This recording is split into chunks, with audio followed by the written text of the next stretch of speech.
So hello everyone, welcome back my channel Vidyadayini. तो दोस्तों, आज के इस वीडियो में मैं आप सभी को बताने वाला हूं कि आप सभी का एग्जाम पैटर्न 2024 में क्या रहने वाला है। यानी कहने का मतलब यह हुआ कि बिहार बोर्ड क्लास 12 से जो भी एग्जाम इस बार देंगे, यानी 2024 में जितने भी कैंडिडेट एग्जाम देंगे, उन सभी का एग्जाम पैटर्न क्या होने वाला है। बहुत सारे स्टूडेंट कमेंट कर रहे थे कमेंट सेक्शन में कि भैया एग्जाम पैटर्न क्या होने वाला है, 2024 का एग्जाम जो हम लोग देंगे उस सभी का क्वेश्चन का एग्जाम कैसा रहने, सॉरी, क्वेश्चन का एग्जाम पैटर्न क्या होने वाला है और कैसा रहने वाला है। तो दोस्तों, मैं आप सभी को बता देना चाहता हूँ कि आप सभी चाहे कोई भी स्ट्रीम से हो, चाहे आप सभी साइंस स्ट्रीम से हो, चाहे आप सभी कॉमर्स स्ट्रीम से हो, चाहे आप सभी आर्ट्स स्ट्रीम से हो, ये सभी स्ट्रीम का क्वेश्चन, ये जो पैटर्न रहेगा, एग्जाम पैटर्न जो रहेगा वो सेम रहेगा लगभग। ठीक है। मैं बात करता हूँ कि जितने भी स्टूडेंट्स 2024 में एग्जाम देने वाले हैं, उन सभी का एग्जाम पैटर्न क्या होने वाला है। यानी कहने का मतलब ये कि जो क्वेश्चन का जो डिजाइन होगा वो किस पैटर्न पे आधारित होगा, कितना नंबर ऑफ ये ऑब्जेक्टिव रहेगा, कितना नंबर ऑफ सब्जेक्टिव रहेगा, क्या रहेगा, कैसे रहेगा, कितना क्वेश्चन को सॉल्व करना है, क्या करना है, ये सब सारी जानकारी इस वीडियो के माध्यम से मैं आप सभी को बताऊंगा। तो दोस्तों, मैं आप सभी से पहले बात कर लेता हूँ कि आप सभी का जो एग्जाम होता है, वो जो क्वेश्चन पेपर होता है, क्वेश्चन पेपर चाहे वो मेनली यहाँ पे मैं साइंस स्ट्रीम लेकर चल रहा हूँ, चाहे आप सभी का बायोलॉजी हो, मैथ हो, साइंस हो, समझ रहे हैं ना, साइंस हो, चाहे आप सभी का हिंदी हो। साइंस यहाँ पे नहीं, यहाँ पे फिजिक्स और केमिस्ट्री लिख देते हैं। ठीक है, साइंस की जगह फिजिक्स, केमिस्ट्री, बायोलॉजी। ठीक है, फिजिक्स, केमिस्ट्री और बायोलॉजी। चाहे आप सभी का, सॉरी, बायोलॉजी तो पहले लिख दिए हैं यहाँ पे। ठीक है, ये हिंदी और इंग्लिश, इंग्लिश, ये छेबू सब्जेक्ट जो है, मैं यहाँ पे साइंस स्ट्रीम लेकर चल रहा हूँ। तो ये सभी सब्जेक्ट का क्या, कितना नंबर ऑफ ऑब्जेक्टिव रहेगा, कितना नंबर ऑफ सब्जेक्टिव रहेगा, ये सब सारी जानकारी इस वीडियो के माध्यम से मैं आप सभी को बताऊंगा। देखिए दोस्त, पहले बात करता हूँ कि ऑब्जेक्टिव। पहले तो आप सभी का क्वेश्चन पेपर जो होता है वो दो टाइप में पूछा जाता है। एक आप सभी का ऑब्जेक्टिव टाइप में पूछा जाता है और एक आप सभी का सब्जेक्टिव टाइप में पूछा जाता है। ठीक है। ऑब्जेक्टिव की बात करूं तो ऑब्जेक्टिव अगर आप सभी का 100 ऑब्जेक्टिव अगर पूछा जा रहा है, तो उसमें से आप सभी को कितना ऑब्जेक्टिव का आंसर देना होगा, आप सभी को 50 ऑब्जेक्टिव का आंसर देना होगा।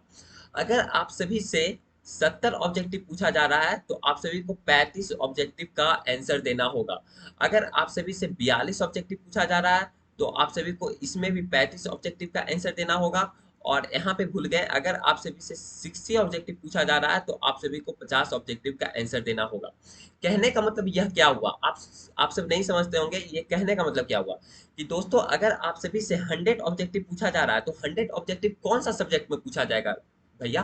तो मैं आप सभी को बता देना चाहता हूँ कि अगर आप सभी मैथ और हिंदी और इंग्लिश, ये सब कुछ जो होता है, ये सब का प्रैक्टिकल एग्जाम नहीं होता है। प्रैक्टिकल एग्जाम जो होता है आप सभी का होम सेंटर पे लिया जाता है। कहने का मतलब आप सभी का अपना अपना कॉलेज या स्कूल में प्रैक्टिकल का एग्जाम होता है, जो कि 30 मार्क्स का होता है। जैसे कि बायोलॉजी का हो सकता है, फिजिक्स का होगा और केमिस्ट्री का होगा। ये सभी 30-30 मार्क्स का प्रैक्टिकल एग्जाम होता है। इसलिए वहां पर सेंटर पे जो आप लोग का मेन एग्जाम जो होता है, सेंटर पे जहां आप लोग का सेंटर जाता है डिस्ट्रिक्ट में, वहां पे आप सभी का, अगर उस सब का प्रैक्टिकल एग्जाम नहीं हुआ, मैथ, हिंदी, इंग्लिश, ये सब का प्रैक्टिकल एग्जाम नहीं होता है, तो आप सभी को 100 ऑब्जेक्टिव देखने को मिलेगा। उसमें से आप सभी को 50 ऑब्जेक्टिव का, सॉरी, सॉल्व करना होगा 50 ऑब्जेक्टिव को। हो सकता है कि आप सभी से 60 ऑब्जेक्टिव भी पूछा जाए, जिसमें से आप सभी को 50 ऑब्जेक्टिव को ही सॉल्व करना पड़ेगा। कहने का मतलब यह हुआ कि अगर आप सभी से 100 ऑब्जेक्टिव पूछा जाए, तब पर भी 50 का जवाब देना होगा।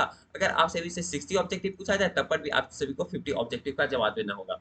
तो आप सभी के मन में एक बहुत बड़ा सवाल उठता होगा कि आखिर ये 100 ऑब्जेक्टिव और 60 ऑब्जेक्टिव क्या है। तो दोस्तों, मैं आप सभी को बता देना चाहता हूं कि 2023 तक आप सभी से 100 ऑब्जेक्टिव पूछा जा रहा था। 2021 से लेकर 2023 तक, क्योंकि उस समय कोविड का सिचुएशन था, इसलिए आप सभी को नंबर ऑफ ऑब्जेक्टिव जो क्वेश्चन था, वो आप सभी को इंक्रीज कर दिया गया था, यानी बढ़ा दिया गया था। और आप सभी को आंसर तो उतना ही दिया जा रहा था। आंसर तो 50 ऑब्जेक्टिव को आप सभी रैंडमली आंसर इसका दे सकते हैं, और आप सभी का सारा अगर ऑब्जेक्टिव सही हुआ तो आप सभी को 50 में से 50 मार्क्स मिलेगा। लेकिन 2021 से पहले, जब कोविड का समय नहीं था, सिचुएशन नहीं था, तो आप सभी से 60 ऑब्जेक्टिव ही पूछा जाता था। चाहे वो मैथ हो, चाहे वो हिंदी हो, चाहे वो इंग्लिश हो, तो आप सभी को 50 का ही जवाब देना होता था। 50 का दोनों में जवाब देना होगा, चाहे वो 60 पूछा चाहे वो 100 पूछा। लेकिन कोविड का समय था, सिचुएशन था, इसलिए आप सभी से 50 ऑब्जेक्टिव, सॉरी 100 ऑब्जेक्टिव पूछा जा रहा था जिसमें 50 का जवाब, और कोविड के पहले का समय 60 ऑब्जेक्टिव पूछा जा रहा था जिसमें 50 का जवाब। अब मैं बात करता हूं कि 2024 में क्या होने वाला है। तो दोस्तों मैं आप सभी को बता देना चाहता हूं कि 2024 में भी आई होप आप सभी से 100 ऑब्जेक्टिव ही पूछा जाए, क्योंकि क्लास 11 का जो अभी एग्जाम हुआ है उसमें आप सभी से 100 ऑब्जेक्टिव ही पूछा गया है। समझ रहे हैं ना? इसलिए आशा करता हूं कि आप सभी का 2024 में जो एग्जाम दिया जाएगा बिहार बोर्ड की तरफ से, वो सभी से आप सभी से 100 ऑब्जेक्टिव पूछा जाएगा जिसमें से आप सभी को 50 ऑब्जेक्टिव का जवाब देना होगा। अब बात करते हैं 70 और 42। 70 जिस सब्जेक्ट का आप सभी का प्रैक्टिकल एग्जाम होता है, जैसे कि बायोलॉजी, फिजिक्स और केमिस्ट्री, तो इसमें से आप सभी का क्या होता है कि 30 मार्क्स का तो प्रैक्टिकल एग्जाम ही ले लिया जाता है जो कि होम सेंटर पे होता है, चाहे वो कॉलेज या फिर स्कूल में लिया जा। और जो आपका जो जो मेन एग्जाम होता है जहाँ पे आप लोग का सेंटर जाता है आप लोग का, उसमें से आप सभी का 70 ऑब्जेक्टिव पूछा जा रहा था 2021 से लेकर 2023 तक, यानी कहने का मतलब कोविड की सिचुएशन में। तो उसमें से आप सभी को 35 ऑब्जेक्टिव का रैंडमली आंसर देना होता है। रैंडमली, आप ऐसा नहीं कि आप लोग सीरियल वाइज देना है, नहीं, रैंडमली जो आपको आता है 70 में से मान लिया जाए आपको पहला क्वेश्चन आ रहा है तो पहला क्वेश्चन का जवाब दे देना है। उसके बाद 69 का आ रहा है तो 69 का देना है। 55 का आ रहा है तो 55 का देना। ऐसा नहीं कि आप सभी को रैंडमली देना है, जहां मन तहां से आप सभी को देना है। ठीक समझ रहे हैं ना? तो पहले होता था 70 में से 35 आप लोग को आंसर देना था 2023 तक, और 2023 तक यानी कोविड के फिर सिचुएशन में। लेकिन अभी तो कोविड का सिचुएशन नहीं है, तो और कोविड के सिचुएशन से पहले आप सभी को 42 नंबर ऑफ ऑब्जेक्टिव क्वेश्चन पूछा जाता था जिसमें कि 32 का जवाब देना होता था। समझ रहे हैं ना? लेकिन कोविड के सिचुएशन के बाद अब आप सभी से हो सकता है तो 42 ऑब्जेक्टिव को अब हटा ही दिया जाए, आप सभी से 70 ऑब्जेक्टिव ही पूछा जाए, क्योंकि 2023 में जो आप सभी का 11th का जो एग्जाम हुआ उसमें आप सभी से 70 ऑब्जेक्टिव ही पूछा गया जिसमें से आप सभी को 35 का आंसर देना हो रहा है, यानी देना होता है। आशा करता हूँ कि आप सभी से 70 का ही ऑब्जेक्टिव पूछा जाए और उसमें से 35 ऑब्जेक्टिव का आंसर देना हो। समझ रहे हैं ना? अब मैं बात करता हूँ दोस्तों सब्जेक्टिव का। सब्जेक्टिव का क्या सीन होता है? सब्जेक्टिव का यह सीन होता है कि आप सभी से 30 क्वेश्चन पूछा जाता है लॉन्ग आंसर क्वेश्चन में। क्या चीज में? लॉन्ग आंसर क्वेश्चन में, लॉन्ग आंसर क्वेश्चन, जिसमें से आप सभी को 15 सब्जेक्टिव का आंसर देना होता है। समझ रहे हैं? दो दो मार्क्स का, दो दो मार्क्स का हर एक क्वेश्चन होता है जिसमें से आप सभी को 15 मार्क्स का, सॉरी 15 क्वेश्चन अगर अटेम्प्ट करते हैं तो आप सभी का 30 नंबर यहाँ से प्राप्त हो जाता है। ये हो गया लॉन्ग आंसर क्वेश्चन। और एक होता है 6 नंबर का, सॉरी 6 क्वेश्चन पूछा जाता है आप सभी को लॉन्ग आंसर क्वेश्चन, सॉरी ये था शॉर्ट आंसर क्वेश्चन। समझ रहे हैं? 30 जो क्वेश्चन पूछा जाता है ये था आप सभी का शॉर्ट, और यहाँ पर जो 6 क्वेश्चन जो पूछा जाता है वो आप सभी का होता है long answer question. Long answer question, समझ रहे हैं ना? और इसमें से आप सभी को 3 क्वेश्चन ही अटेम्प्ट करना होता है जो कि हर एक क्वेश्चन 5 मार्क्स का होता है। ठीक है? 5 मार्क्स का हर एक क्वेश्चन होता है। तो आप सभी का यहाँ से 3 क्वेश्चन ही अटेम्प्ट कीजिएगा और आप सभी को 15 मार्क्स यहाँ से मिल जाएगा आसानी से, और यहाँ से 30 मार्क्स मिल जाएगा। तो इस तरह से आप सभी आसानी से सॉल्व कर सकते हैं और आप सभी को आसानी से नंबर यहाँ से प्राप्त कर सकते हैं। इसमें कोई तरह का दिक्कत नहीं है। लेकिन अब सवाल उठता है कि आप सभी का 2024 में पैटर्न क्या होने वाला है।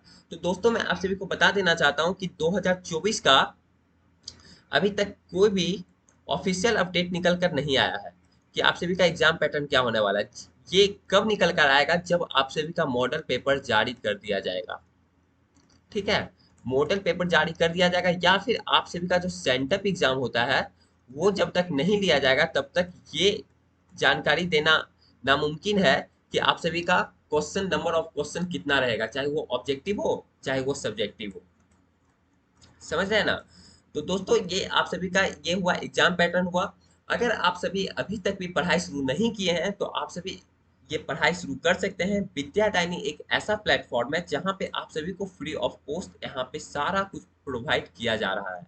समझ रहे हैं? विद्यादायनी एक ऐसा प्लेटफॉर्म, ये प्लेटफॉर्म है जहाँ की आप सभी को पीडीएफ, नोट्स और क्वेश्चन, ऑब्जेक्टिव सारा कुछ यहाँ पे आप सभी को फ्री ऑफ कॉस्ट यहाँ पे सारा कुछ आप सभी को प्रोवाइड किया जा रहा है। इसलिए दोस्तों अगर आप सभी इस चैनल को सब्सक्राइब नहीं किए हैं तो चैनल को सब्सक्राइब कर दें और इसका जल्दी से जल्दी आप सभी का एप्लीकेशन भी आ रहा है और वेबसाइट भी आ रहा है, जल्दी से जल्दी आप सभी के सामने दिखने लगेगा।